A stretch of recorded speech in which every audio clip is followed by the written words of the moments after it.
Imana yaremye umuntu imurutisha ibindi biremwa ubwo yari imufitiye urukundo. Nyuma yo kurema uwo muntu iravuga iti si byiza ko uyu muntu yabaho ari wenyine. Imuremera umufasha umukwiriye, bombi babane kandi baba umuntu umwe. Impamvu nyamukuru yo kubana kw'abantu, uyu ni umugambi w'Imana. Mbega ubukwe bwera bwatangiriye mu Edeni, igihe Adamu yashyingiranwaga n'umugore we Eva. Uwo munsi umuryango uratangira. Impamvu nyamukuru yo kubana kw'abantu, uyu ni umugambi w'Imana.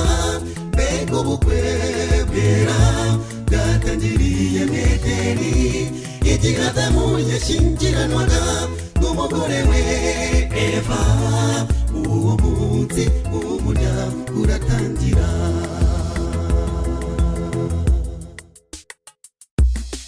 Baho hindukira urebe abantu bagushagaye, ibi byose no kubera urukundo. Mwese muze dufatanye maze turusigasire, kurangirira ngaho uyu munsi. Musenyera umugozi umwe kandi mutabaza Imana, imigisha itanga igwire kuri mwe. Impamvu nyamukuru yo kubana kw'abantu, uyu ni umugambi w'Imana.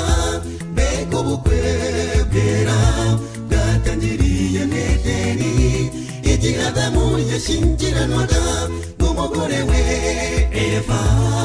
Uwo munsi umuryango uratangira.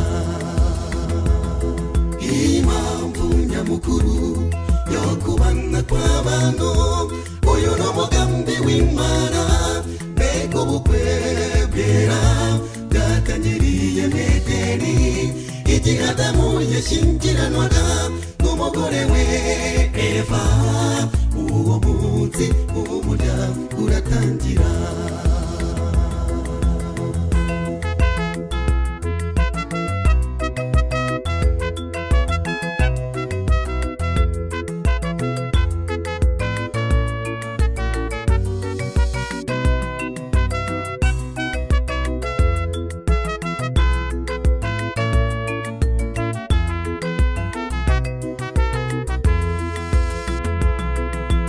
Nicyo gituma umuntu azasiga se na nyina, akabana n'umukunzi we akaramata. Ngaho reba aho muvuka n'ukuri harahabanye, ariko kubw'umugambi w'Imana mubaye umwe. Ijuru dufite Imana kandi isubiriza igihe, dore iguhaye uwo wayisabye. Impamvu nyamukuru yo kubana kw'abantu, uyu ni umugambi w'Imana. Mbega ubukwe bwera bwatangiriye mu Edeni, igihe Adamu yashyingiranwaga n'umugore we Eva. Uwo munsi umuryango uratangira. Impamvu nyamukuru yo kubana kw'abantu, uyu ni umugambi w'Imana. Mbega ubukwe bwera bwatangiriye mu Edeni, igihe Adamu yashyingiranwaga n'umugore we Eva. Uwo munsi umuryango uratangira.